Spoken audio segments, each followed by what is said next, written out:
Good day mga ka-sports natin dyan. Magaganap na ang salpukan ng MVP versus MVP. Sisi Rondina kontra nga sa ating Queen Gemma Galanza. Sino ang titiklop sa dalawa?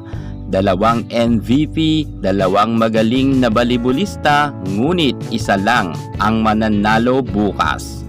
At dahil nga sunod-sunod ang pagkatalo ng Choco Mucho, makabawi kaya sila ngayon sa Creamline Cool Smashers. Ang harapan na ito ay mas lalo pang iinit dahil ang Honey Royce Tubino kontra naman kay MV Fons. Talagang sunod-sunod ang labanan ng ating mga All-Stars, kung saan ang Choco Mucho ilalaban daw nila ito kontra sa veterana at magaling na Creamline Cool Smashers team. Handang-handa na daw si Sisi Rondina at ilalaban niya ito hanggang sa dulo. Well, handa na si Sisi Rondina. Ang tanong, handa na ba ang kanyang mga kako-teammates? Well, pag-uusapan natin kung gaano ba ang paghahanda ng Choco Mucho para mapatiklop nila ang Creamline. Narito ang buong detalye ng kanilang mga paghahanda. Pero bago ang lahat, subscribe ka muna. Click ang ating notification bell para lagi kang updated sa lahat ng issues sa volleyball. Susunod na.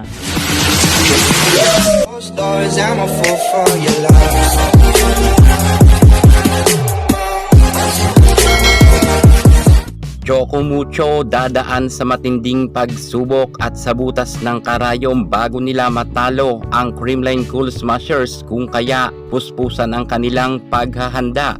Ayon nga kay Sisi Rondina, ilalaban niya ang kanyang team hanggang sa dulo at palagi niyang nire-remind ang kanyang mga kako-teammates na kahit raw nakakalamang ang Creamline Cool Smashers o ang ibang team na kanilang makakaharap, kinakailangan daw wag daw silang panghinaan ng loob at isipin nila na hanggat hindi pa dumarating sa 25 points ay may pag-asa pa silang makahabol.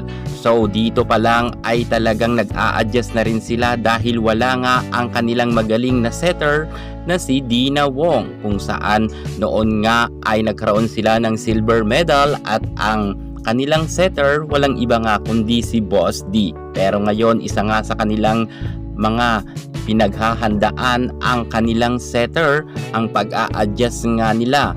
Maging kasi sa kanilang blocking ay medyo tumagilid rin ang Choco Mucho, pero ngayon unti-unti na nga raw nilang nakukuha. Matapos nga na umariba rin itong si Lorraine Picanya at ito ngang kanyang katandem na si Cherry Nunag, ay ito ang kanilang pananggaraw pagdating sa Choco Mucho. Kinakailangan na patatagin raw nila ang kanilang blocking para hindi makalusot ang mga spike ng CCS, lalo na si Gemma Galanza at itong si Michelle Gumabaw or Tots Carlos Man, at lalo si MV Fons ang kanilang babantayan.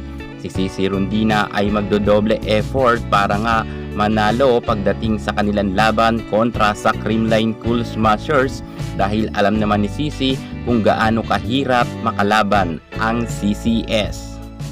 Well, pagdating naman kay Sisi Rondina, wala na tayo dyan dapat i-question pa dahil magaling naman talaga yan at palaban, at madalas niya ngang buhatin ang team ng Choco Mucho.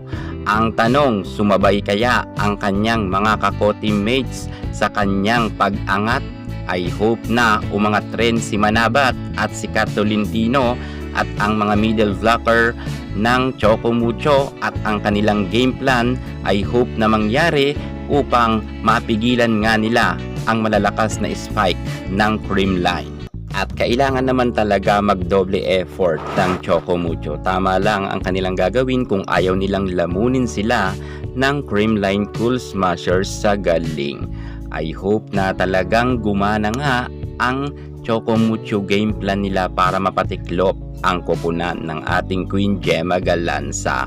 Pero sa tingin ko mukhang 100% mahihirapan dito ang Choco Mucho na mapatiklop nila ang koponan ni Queen Gemma. Sa tingin nyo mga ka-sports, kayanin na kaya ng paghahanda ng Choco Mucho na mapataob ang creamline? Kung sa tingin nyo ay kaya, comment na kayo sa baba. Yan muna ang pinaka-latest natin sa mundo ng volleyball. Thank you so much. God bless.